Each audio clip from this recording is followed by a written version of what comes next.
Bangla live 24/7-এ আপনাদের সকলকে স্বাগত জানাই। মমতা বন্দ্যোপাধ্যায় আগে নিজের দলকে বাঁচান, কটাক্ষ দিলীপ ঘোষের। তৃণমূল কংগ্রেসের অন্তরে নবীন প্রবীণ দ্বন্দ্ব প্রকট। মমতা বন্দ্যোপাধ্যায় ও অভিষেক বন্দ্যোপাধ্যায়ের মধ্যে বৈঠক হয়েছে 2.5 ঘন্টারও বেশি সময় ধরে। দলের অন্তরে রীতিমতো তাপ উত্তাপ বাড়ছে। এবার বিজেপি সাংসদ দিলীপ ঘোষ তৃণমূলকে কটাক্ষ করলেন। দলের মধ্যে মুষল পর্ব শুরু হয়ে গিয়েছিল আগেই, তৃণমূলে এখন তা সবার সামনে হচ্ছে। সিপিএমের অত্যাচার থেকে বাঁচতে তৃণমূলকে বেছে নিয়েছিল পশ্চিমবঙ্গের মানুষ, কিন্তু একটি দল কেবল ক্ষমতা ও দুর্নীতি করে টিকে থাকছে। দলের নীতি আদর্শ কোথায়, সেই নিয়ে প্রশ্ন তুলেছেন বিজেপির সর্বভারতীয় সহসভাপতি দিলীপ ঘোষ। ফিরহাদ হাকিমের মন্তব্য নিয়েও খোঁচা দিয়েছেন দিলীপ ঘোষ। তার মন্তব্য, কার কখন চৈতন্য হয় বলা যায় না।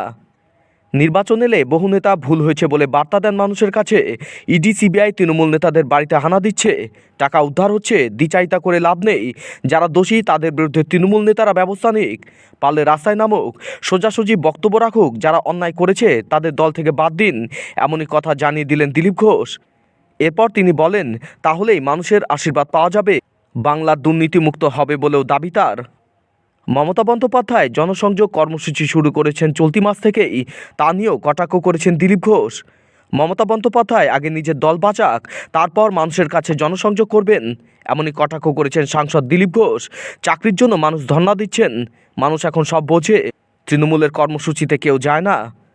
রাজ্য থেকে অ্যাম্বুলেন্স করে টাকা বাংলাদেশে যায়, ওই দেশের আন্দোলনের জন্য এই রাজ্য থেকে সেখানে লোক যায়। এই রাজ্যের পরীক্ষার ওই মার্কশিট পাওয়া যায় ওড়িশায়, এমনই কটাক্ষ করেছেন দিলীপ। বাংলায় শাসক দলের নেতাদের কীর্তিকলাপ আরও প্রকাশ পাচ্ছে, এইসবই তারই একটা বড় অংশ। যত রকমভাবে লুট করা যায় তাই চলছে। গৌরবের দিন আগামী 22শে জানুয়ারি, ওই দিন রাম মন্দিরের উদ্বোধন হবে। গোটা বিশ্বের কাছে বার্তা পৌঁছবে, গোটা বিশ্ব দেখবে এই মন্দিরকে। ভারতের ঐতিহ্য সংস্কৃতি আরও ছড়িয়ে পড়বে, এমনই দাবি করেছেন দিলীপ ঘোষ।